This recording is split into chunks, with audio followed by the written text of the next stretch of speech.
Pardon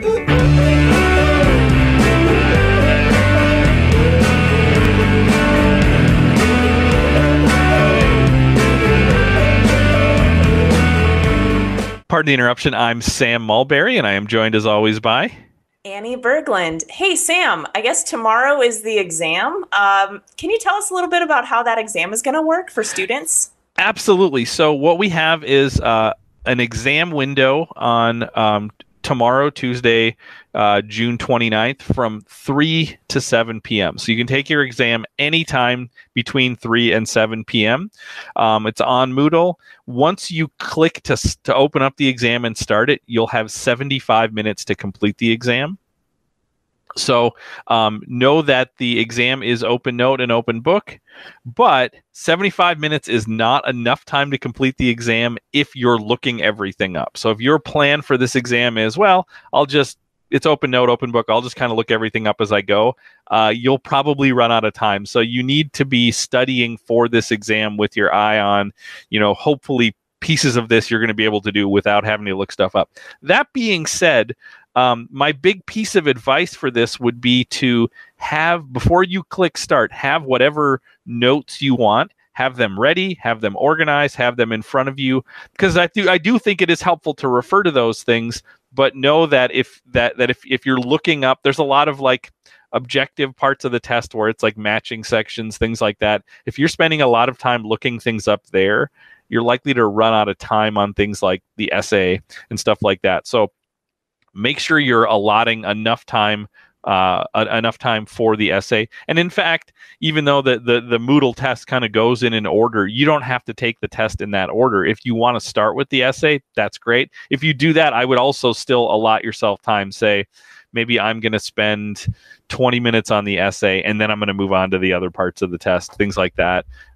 So have sort of a plan of attack or strategy for how you want to go about the order you're going to take the exam in, because once the clock starts, 75 minutes is the time you have to complete it, and it has to be started between 3 and 7 p.m. Annie, one of the big pieces of the exam that we haven't talked a lot about yet are connection questions. Can you give us some advice on how students can prepare for connection questions on the exam? For sure. So one of the main ways that you can study for a connection question is to think about the class thematically. Oftentimes students will come to me after maybe the first exam and say, hey, the connection questions are where I seem to have lost most of my points. How can I best prepare myself moving forward? And I always say, the best thing you can do is think about what big themes we talk about in readings, in lectures, and any of those class materials that you've been looking over. So maybe a theme like justice. That's one that's really important in Unit 1 and certainly is going to come back in Unit 2 and Unit 3. And start to group together people that you think would fall under this conversation about what justice is. How do we define justice? When is something unjust, and how do we know? If something is unjust, is it our duty to act in civil disobedience against it, or is it our duty to be loyal citizens, right? Especially when we're thinking about just laws. And so then if you have these bigger umbrella themes, you can start to think about, okay, who have we read that has discussed justice before? And of course, MLK Jr. will come up, right? But also people like Antigone, maybe even someone like Plato, because he wrote about Socrates' death. His death by the state, and how he was willing to go ahead and take his punishment, even though it felt like an injustice, right? So there's different ends of the spectrum of that. Other times, it's a little more clear cut. So maybe think about what debates you can find in this class. Certainly towards the end of Unit 1, we have many debates occurring between Augustine and Pelagius or the Donatists. So think about how you might be able to connect those terms on two different sides of a debate or a spectrum. So instead of just thinking about themes, there's some other really important things to help you with connection questions. First of all, be specific. Include details from readings, include details from all of the activities you've found. Make sure that you're being thorough in your paragraph or so answer. So be succinct as well. One thing that Professor Mulberry told me way back in the day is that there's a difference between something that's correct and there's difference and something that's complete, right? Sam, you've told me that before when we've talked about how to give proper feedback for students. So sometimes students will have a correct connection, right? You'll say, oh, it's cause and effect, or it's a debate, but it's incomplete because there's just not enough details to show that you really have wrestled with and understood those different terms that you have, right? So make sure that you are using specific details. You're building your case, right? So part of a connection question isn't just saying how they connect, but what are the context of those terms as well? Who are they, or what is it, or where are they occurring? When? You're going to have maybe connections that are hundreds of years apart, but perhaps they still connect indirectly. Make sure that you're being fluid in building up your argument, and not just throwing in kind of tertiary details that don't necessarily build towards the connection that you find between those terms. Always refer to readings. If we have somebody who is tied to a reading, for instance, if Plato is one of the terms in a connection question, don't just say for his context that he's a Greek philosopher, but why is he distinguished from other Greek philosophers you've studied, right? What ideas do we attribute to him? What did he have to say about answering questions like what is the good life, or how do we find truth? Because that is going to help you build your case for how he may connect to that other term. And then finally, make sure you give yourself time. So again, this is a 75-minute exam. You're going to have a lot of different components. So the connection questions are just one part of that. But like Sam was saying earlier, it's open book, right? So sometimes there's a trap of using your notes, and we become, because it's there, we want to use it almost like a crutch. But instead, make sure that you're studying and memorizing those kind of objective parts of the test so that you can spend more time and take a breath and really have a succinct yet detailed answer for your connections in that subjective portion of the exam. Okay, I think that's all the advice I have to give. I could talk about these forever, but let's get into actually reviewing some of the content as we move towards the exam. So to review early Christianity, on the last worksheet, students were asked to talk about 2 early Christian debates over canon and theology that were significant to them. And so what's an early church debate that you find especially important to this day, Sam? It's interesting. I mean, they're all so important because so much of Christianity is shaped through debate, through people, because there's, maybe not a lot of clarity, and then clarity comes through debate to say, well, we actually kind of need to decide what is orthodox and what is heretical. I think you can look at the first 300-400 years of Christianity as the development of Christian orthodoxy. So the debate that I'm going to pick is one that at one level seems like it was decided a long time ago, but I think it has relevance to this very day. And that is sort of the Gnostic debate. So the Gnostics, we can see the Gnostics and Tertullian kind of in debate with each other. So the Gnostics are this group of Christians, just to remind you, who embrace Greek philosophy. And particularly they embrace a kind of dualism that grows out of interpretations of Plato, right? Plato thought that the real truth was in the transcendent, non-physical, eternal realm of the forms. So he thought that the stuff of this world, the material world, was less important. This leads to this kind of stark dualism to say spiritual things are good, physical things are evil. And the Gnostics take this idea and then they kind of blend it into their Christianity, and they say, well, if spirit's good and physical's evil, then how do we make sense out of the Gospels? How do we make sense out of the life of Christ? So they go out of their way to kind of deny the physicality of Christ. They say that, well, that we actually have 2 beings. We have Jesus, who's a physical man, and we have Christ, who is God. And Christ doesn't actually become flesh, but just kind of inhabits Jesus for a while. And as he inhabits that physical body, that's when Jesus starts to do miracles and preach and these things. And then before he dies, the Spirit, the Christ, leaves Jesus, and Jesus is the one who dies on the cross. So the Gnostics end up denying the incarnation. They end up denying the death and resurrection of Christ, which are kind of central ideas to Orthodox Christianity.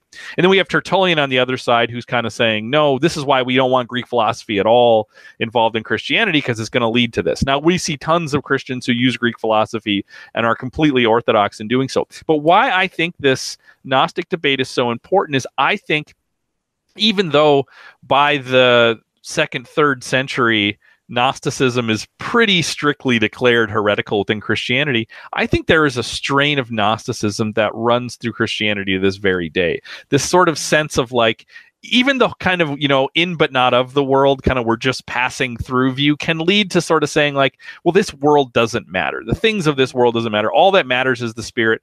My body doesn't matter. My spirit matters.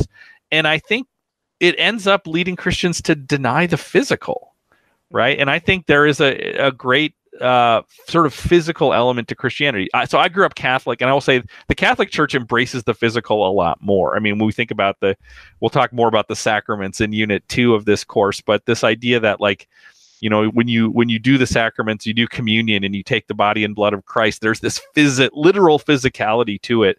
And I think we fall into a trap of embracing not Gnosticism, but some of the dualism that the Gnostics were attracted to. And I get worried because I find that in myself. I start to think about Christianity as something that's in my head or something that's this spiritual thing. But you forget the fact that the first thing that happens in the Bible is the creation of this stuff, of our physical, of our physical nature, and that this is the image of God too. So I think that's a debate that I find endlessly fascinating. Annie, as we look at the story for Unit 1, one of the big pivot points in the history of the early church is the reign of Emperor Constantine. Everything seems to change with Constantine. Why is he so significant? Yeah, so he is, for somebody who perhaps isn't known to be a religious figure for Christians, he is somebody who has such an impact on the long-lasting nature of Christianity, right? And perhaps had he not created his Edict of Milan and tolerated Christianity, maybe Christianity would have had quite a less significant impact on the world than it did. It's hard to say, right? But there's kind of three main reasons why I think Constantine is incredibly important for Unit 1. The first I already mentioned is toleration, right? So we have this official end of state-backed persecution in the Roman Empire. And this is really significant because if we think about the DNA of the church, the early church, the first 100, 200, 300 years is a small group of people, right? We see hundreds, maybe thousands, right? And it grows very slowly in those first couple hundred years, in part due to persecution, in part just due to how spread out the followers were throughout the Roman Empire. But towards the 200s and 300s, we see this exponential growth. And so a really big question to ask is why was Christianity such a small group before Constantine, and why did it grow so much after Constantine? And that should be pretty obvious with toleration, right? So persecution kept the numbers low. You have a lot of people who were killed. However, persecution was also a way to serve as an inspiration for more people to say, okay, well, if others are willing to go to death, a painful, horrific, embarrassing death, embarrassing not only for the individual, but for their family, that says something, right? Like that is a influential faith. And also it was small relatively because the Roman Empire didn't really know what Christianity was. And so the outside culture really thought that what Christians were doing was quite strange. So that's why we have groups like the apologists that come up and try to define what Christianity is and what it isn't in order to kind of clarify some of these myths and legends surrounding Christians in the early empire. In our early Christianity. So toleration is really important, right? Because then we think about after toleration, Christianity grows much more, and we have many new converts because now all of a sudden, not only is it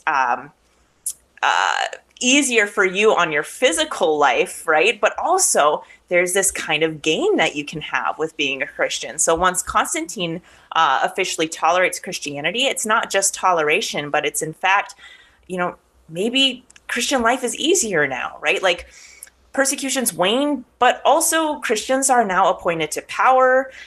They have more prestige. You start to see like church and state begin to join a little bit, and we'll see that just grow and grow as we go throughout Unit 2. But you start to see a Christianity that becomes a little easier. And I mentioned DNA before. This is a major shift in the DNA of the church to go from small, isolated, persecuted communities to ones that are now tolerated and actually have quite a bit of authority and power, especially in the state. Like, that shifts who you are, what your identity is. And so Christians now have to wrestle with, are we still following this example of Christ, right? Especially in Acts, in the New Testament, when we hear about the early church and what how they survived with one another. Are we still that way? Is it okay that we are now shifting into a place of power and authority? So I think it probably in the next section of this webisode, we'll talk a little bit more about folks like St. Anthony, who his followers respond to some of these changes in power dynamics. But so the first is toleration. The second is power. What should Christians do with power? And I think the third really important part about Constantine is now, like I alluded to before, we have this more significant tie between church and state, right? That simplifies it, but that's going to be a discussion as we move into Unit 2 even more so. So we have these debates on doctrine, and it's not just religious leaders who have a say, but Constantine is one that's bringing about these councils to settle these theological debates, right? And to establish orthodoxy, which in a sense establishes kind of like a peace among the Christian people of his empire, right? To say we are all going to be in agreement on this debate on like the nature of the Son of God, right? When we think about the Council of Nicaea, it's fascinating that you have hundreds of bishops, you have delegates from all over the Roman Empire coming into this Council of Nicaea to weigh in on this theological debate, and it is all overseen by not necessarily a religious leader, but a political leader, right? It's overseen by Constantine and kind of facilitated by him. So this is another shift in the DNA of the church that we'll see in Unit 2. It becomes pretty much standard throughout the medieval era. So I think those are kind of my main ideas with why Constantine is important. Sam, another really pivotal figure for the end of Unit 1 is Augustine. Why is he such a central figure to CWC? I think there's a couple things with Augustine. First, we can't undersell something like Confessions. Confessions is such a personal book. I mean, it's Augustine giving his testimony, talking about his faith journey. I will say, over the course of my life, that book has resonated with me like very few other texts that I've read. So I think there's that, and so we get this snapshot of what it's like to be this young person in the empire as it's becoming increasingly Christian, wrestling with the idea of whether or not to become a Christian. We get this dramatic story that way. But then if we think more largely about Augustine, he really is a hinge figure between what we're looking at in Unit 1 and where we're going to be going in Unit 2. He lives at this unique moment in time with almost like a foot in the ancient world and a foot in the medieval world. He understands the world he's living in, but also understands the way it's changing. So he helps to shape the medieval church. He plays such a big role in shaping the doctrine and ideas of the medieval church. So when we look at Augustine, we should think about his notions of sin and grace and salvation. Right, we can see this in his debate with Pelagius. His ideas about the sacraments, we see this in his debate with the Donatists. These things shape the medieval church a great deal. And then we haven't even talked about City of God yet. City of God is this monumental work that you heard about in the museum and in the films. City of God helps to frame that big question that we look at in this course. How do Christians relate to the culture around them? How should Christians relate to a world, to a constant post-Constantinian world where Christianity is embraced by the empire? What is Christians' relationship to the empire? How do we think about church and state? When the empire collapses, should Christians feel like the kingdom of God is collapsing? Should they hold tightly or loosely to the things of this world? Augustine wrestles with all of those things. He kind of sets the groundwork for all of that. So to the point where I feel like any theologian after Augustine, to this very day, in order to really do Christian theology in the West, at least, you have to wrestle with Augustine. And just pay attention to how, for the rest of this course, how his name is gonna keep coming up. Because if you think about Christian theology, you just keep going back to him. I mean, there's a degree to which you can look at the Protestant Reformation as a debate between Catholics and these new Protestants about who's understanding Augustine better, because he's a central figure for Luther, but he's also a central figure for the medieval church and the Catholic Church. So I would just say you just can't get away from his influence. And he's interested in all the questions we're interested in this course. Andy, that's all the time we have for segment 1. We're going to come back in segment 2, and we're going to each deliver our lists of the top 5 most important figures we've looked at in this unit.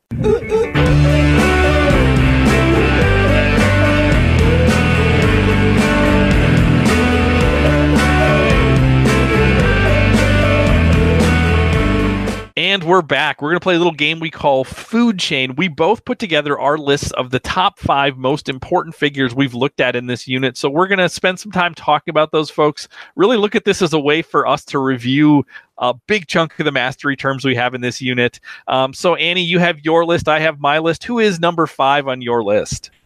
Okay, Sam, this one is going to be a little contested, I think, between the two of us. I chose Tertullian.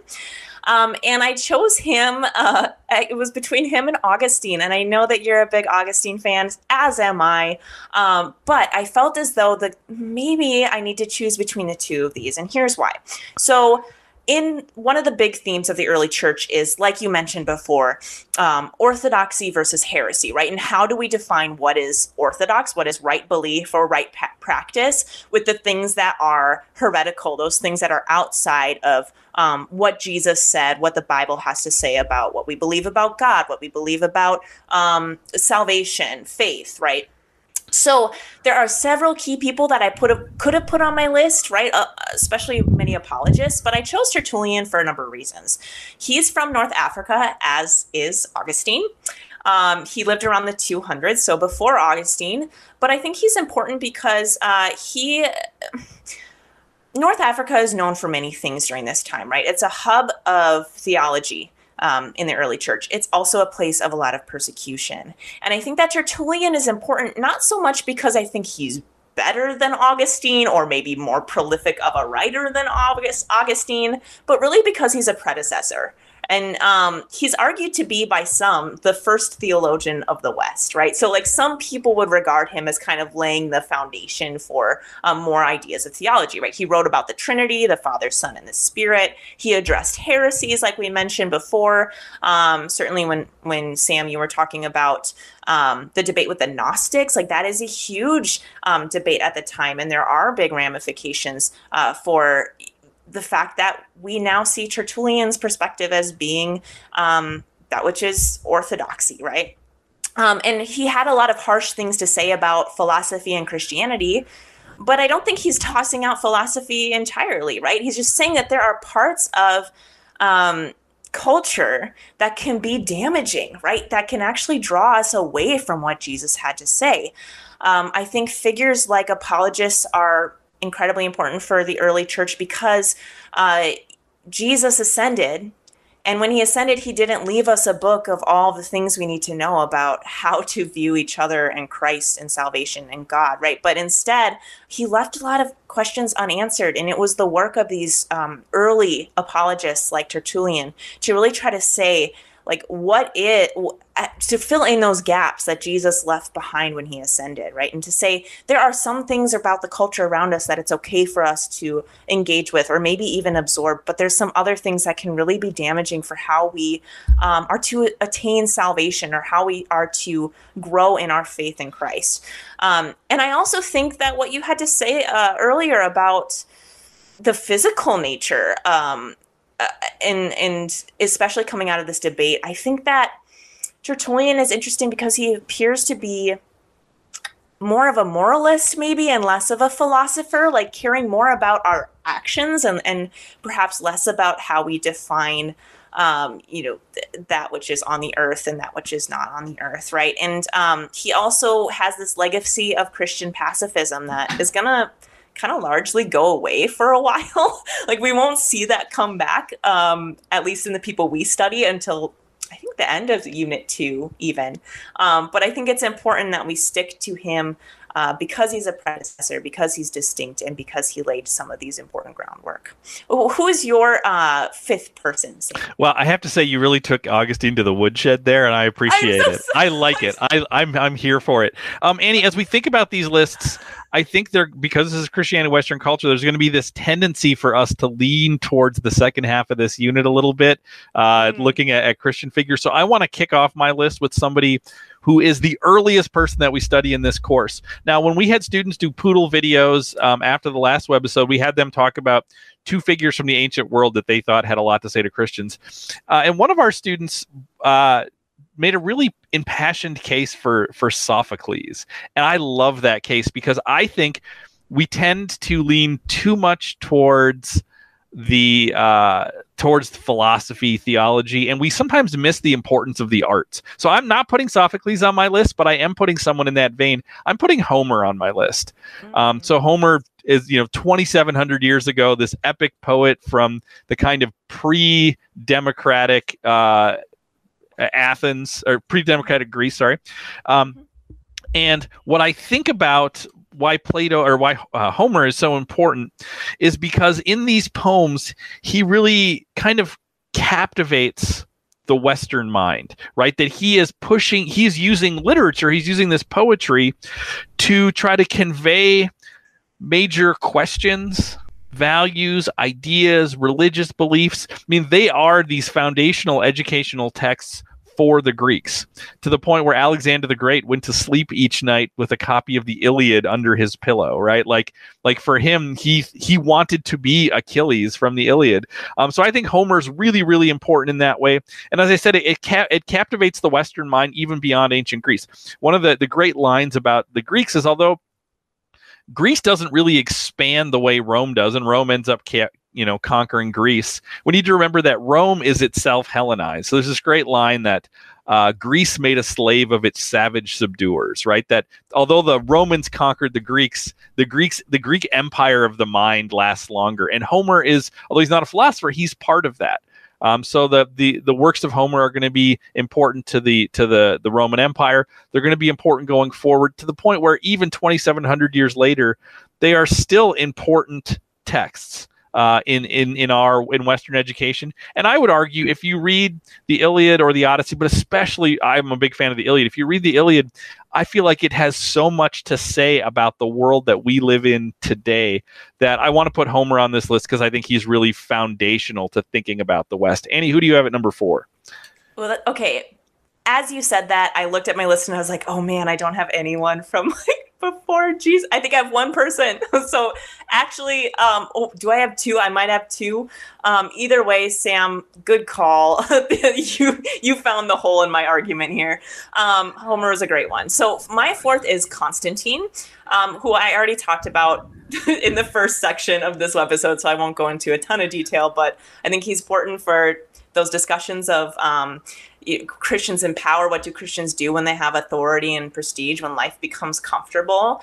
We start to see shifts in, even when we think about persecution and red martyrdom, we move from this red martyrdom of the blood lost by Christians during persecution to a white martyrdom, to people who begin to follow examples of monastics like St. Anthony and say, maybe the Christian life isn't meant to be so comfortable. Maybe we are meant to give all of our possessions to the poor and to follow Jesus. And that looks more radical than simply living a life where we could maybe get a promotion because we're Christians, or we could have some more of those daily comforts, right? So we see these shifts. We also see the church becoming more established, larger, more active because of this new DNA of becoming tolerated. And certainly his edict and his consequent councils are important for paving the way for larger doctrinal debates that we'll see with folks like Augustine and even as we go further. So I won't belabor that, but what is your 4th, Sam? I'm really moved by your take on Constantine. I didn't put Constantine on my list, but instead I have somebody who I think we can think of in relation to Constantine. He's almost standing in for the influence that Constantine has, and that is St. Anthony. So you mentioned Anthony, we can think about the movement that grows out of Anthony is something which really does serve as a response or almost a protest to the Constantinian church. Now, Anthony starts his monasticism before Constantine, but by the time we get to the reign of Constantine, Anthony is kind of at the peak of his influence as a monastic, and there's thousands of people who follow in his example. So by the time we get to the year 400, there's like 5,000 people living as monks in the deserts of Egypt alone, following Anthony's example. So I look at monasticism as something which plays this huge role in Christianity, really up to the present. We're going to talk about different monastic movements as we go along. And whenever we look at a monastic movement, we should think about how it relates to its context. So if we think about desert monasticism of Anthony, it really is serving as a corrective to the Constantinian church. Or a word you didn't use when you talked about Constantine that I want to add in here is the church becomes more of an institution at this point. So Anthony and the desert monks are living in tension with that institution of the church. They are embracing suffering. Persecutions are over, so they're this new form of martyrdom.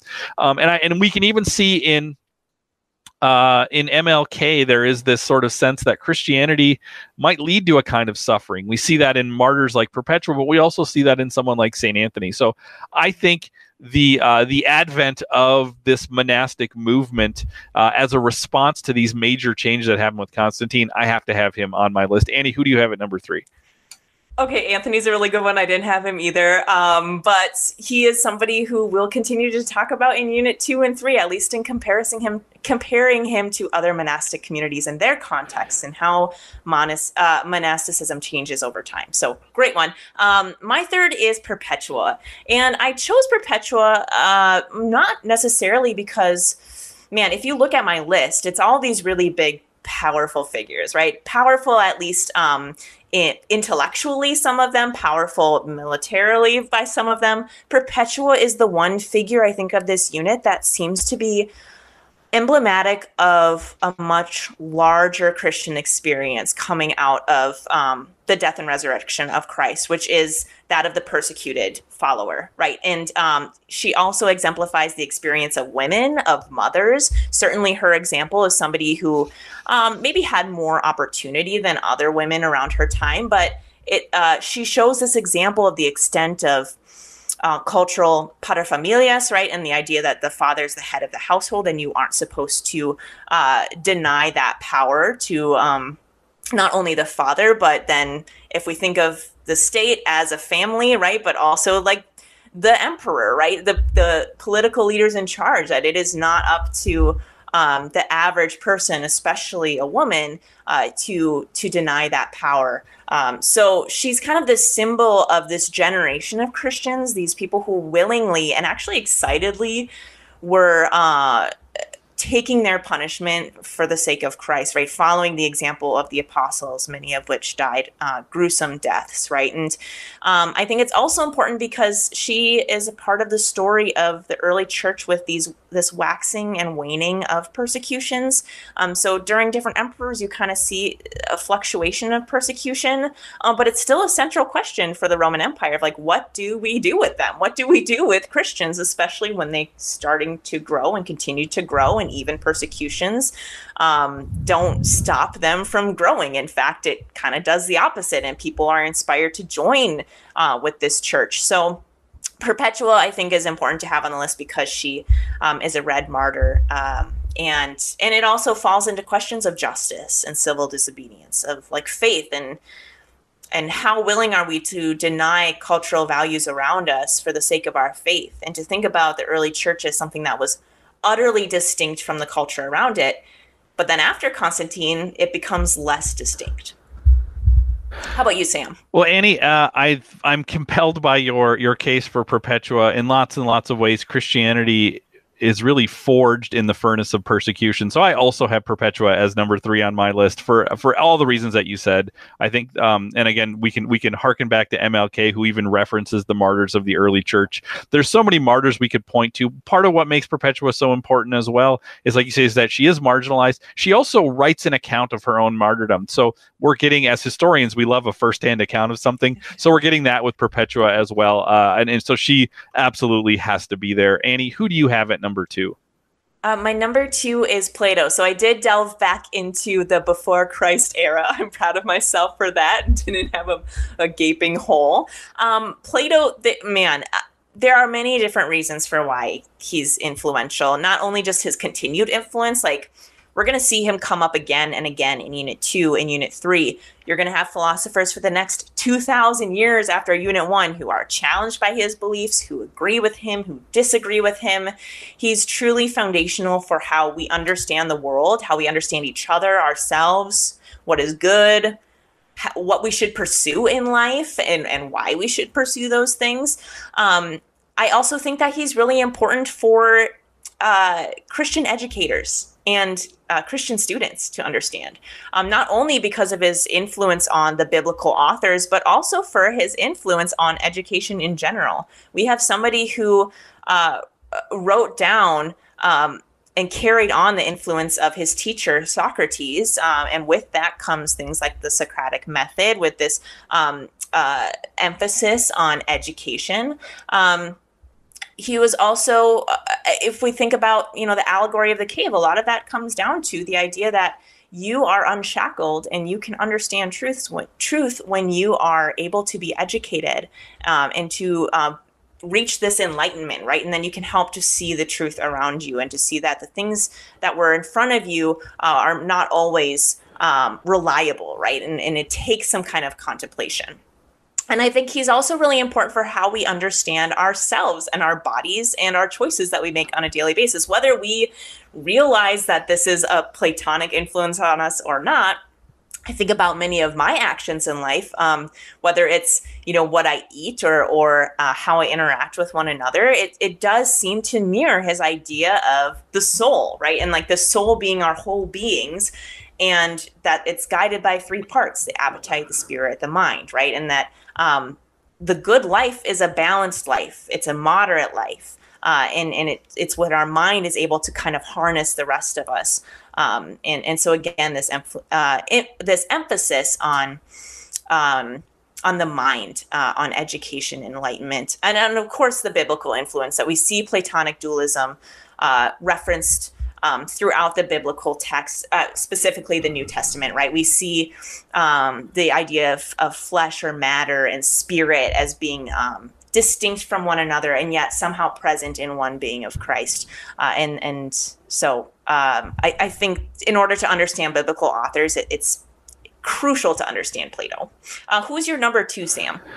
Annie, the late 19th, early 20th century British philosopher Alfred North Whitehead said the safest general characterization of the European philosophical tradition is that it consists of a series of footnotes to Plato. So, I mean, Whitehead is saying that you can't do Western philosophy without wrestling with Plato. So he is not number 2 on my list, but I want to think about that Whitehead quote in terms of who is number 2 on my list, and that is Augustine.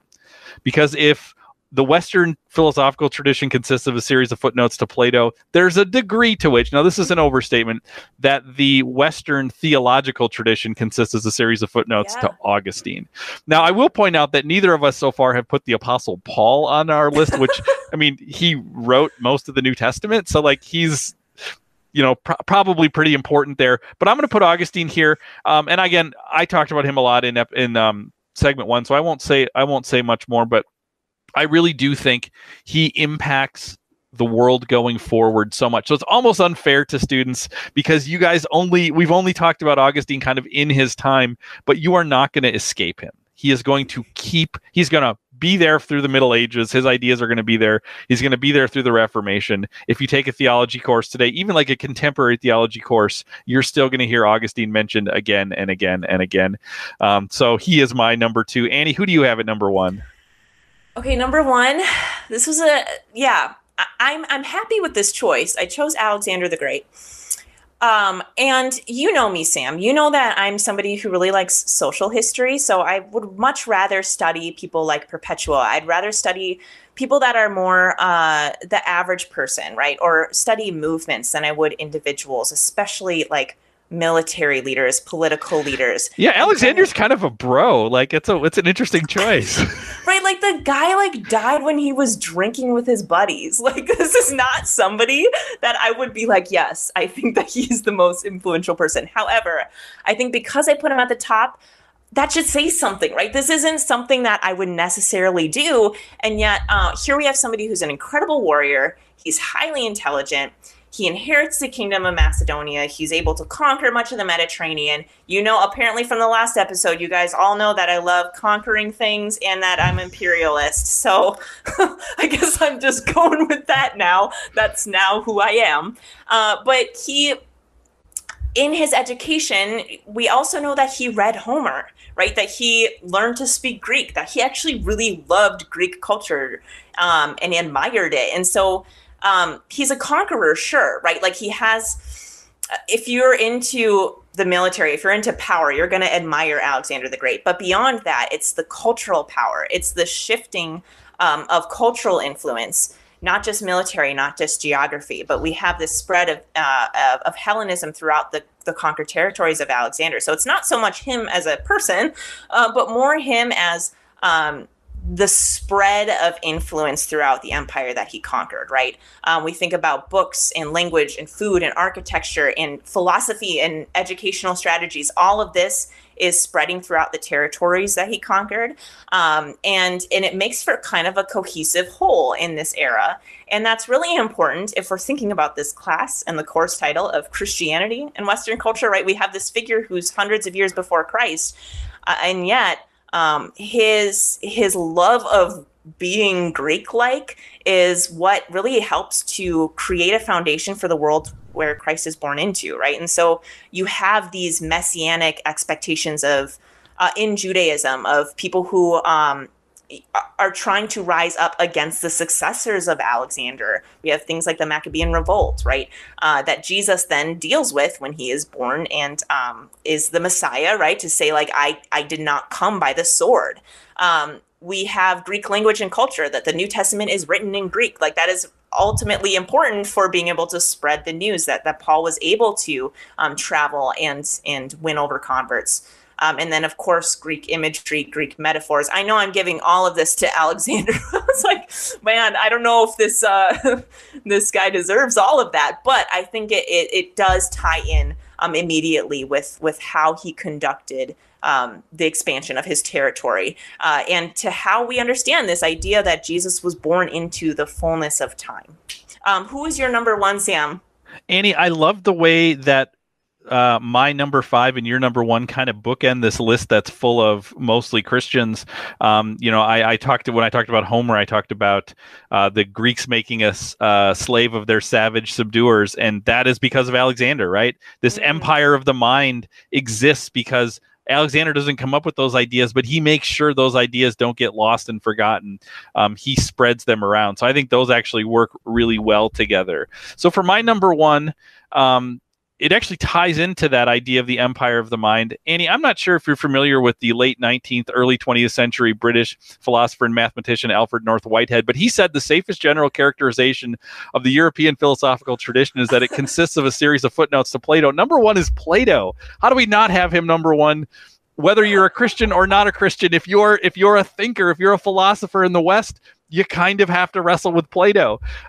We've said so much about him. I'm not gonna belabor it, but I think it is interesting that if we're thinking about Christianity and Western culture, our lists are 60% Christians. But when we get to the very top, we're actually pointing to some of these pre-Christian people to say there's a lot of groundwork laid here that's really important. So part of what you're seeing is 2 historians who are saying context matters. And these are the people who help create the context, help create that world into which Christianity is born, in which Christianity is forged. Now, I will say, you notice we don't have any non-Christian Romans in here. I mean, we could easily put somebody like Augustus Caesar, who's very important. There's lots of people we could put here, but for me, his ideas are so important. They're woven into Christianity. And Augustine, my number 2, is part of how they get woven into Christianity. Augustine comes to Christianity in part through reading Plato. And he says, I found the gospel in the works of the Platonists.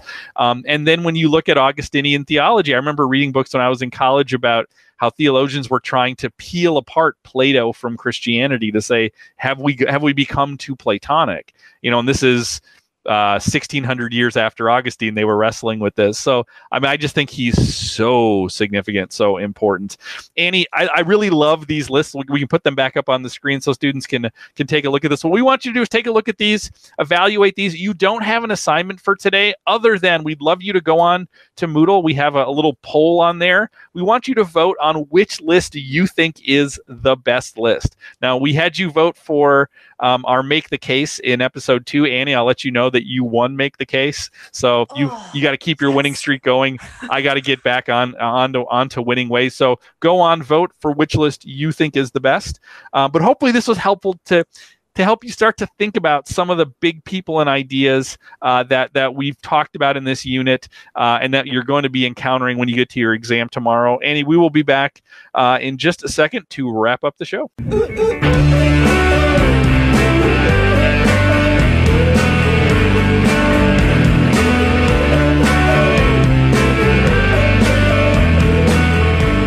We're back, Annie. It is happy time. Happy birthday to Mel Brooks. The American comedy legend turns 95 today. Annie, have you ever seen a Mel Brooks movie? And if so, what is your favorite? Well, Sam, I'm really bad at recall, so I did have to look up his movies. I have seen them, though. I've seen Spaceballs, Blazing Saddles, Robin Hood Men in Tights. But I think my favorite movie is Young Frankenstein, just because I love Gene Wilder so much. And also, the scene where they perform Puttin' on the Ritz is like maybe one of my favorite scenes of anything. It's just really well done. And apparently it almost didn't make it in the final cut, and Gene Wilder had to fight to have it in there. So good on you, Gene, and good on you, Mel, for making it. Okay, so happy anniversary to dog shows. I love a good dog show. On this date in 1859, the first dog show was held in Newcastle in England. And Sam, do you enjoy dog shows? I do. I love them. I whenever the Westminster Kennel Club show is on, it's usually for a week and it's on USA Network or something. I find myself just drifting towards it and getting mesmerized by it. I love the movie Best in Show. I think it's a great movie about dog shows. Yes. And I love any kind of intense judging thing like that for people who get really into a specific thing. I'll never forget being at the state fair, and we happened to walk into the barns at a moment when they were judging the goats, and I loved the way the judges, they were on mic and they talked about the different goats, and they would say I really appreciate the udders on this goat, or I really appreciate that you kept using the verb appreciate, the gait of this goat. So I am a big fan of animal shows, but dog shows are among the best. Annie, happy trails to Austrian Archduke Franz Ferdinand, who on this day in 1914 was assassinated in Sarajevo, which was the inciting incident for World War I. Annie, in 2013, you and I were part of a study abroad course in Europe studying World War I. What is your best memory of that trip? Oh man, sounds incredibly morbid, but the battlefield tour was really cool. We visited some graves. We saw memorials to fallen soldiers. There were unmarked gravestones who had dates of children who fudged their date in order to enlist, right? To say that they were older than they were. We had the collective graves of the Germans. Apparently, I just really like visiting grave sites. But it was interesting to see how people commemorate loss and how that is tied to your culture or your geography. Just really fascinating. On a lighter note, though, the food's great. The museums are great. And also, I think at one point, Sam, you and I had a really long conversation about who we would cast in Taken 3 if that ever became a movie. And I think about that a lot, a lot. So that's one of my favorite moments from our World War I trip. All right, Annie, that is all the time that we have. Students, remember to go on to Moodle and vote for Food Chain. You have no other assignment for today other than to spend some time studying for that exam. We gave lots of tips about the exam at the top of this show. So study hard for your exam. Remember, your exam is tomorrow sometime between 3 and 7 p.m. You'll have 75 minutes to take the exam. And then we're going to take a day off before we start before we start Unit 2 on Thursday. And our next webisode will drop on July 7th. Good luck studying for the exam, and we will see you again soon. Say goodnight, Stacy.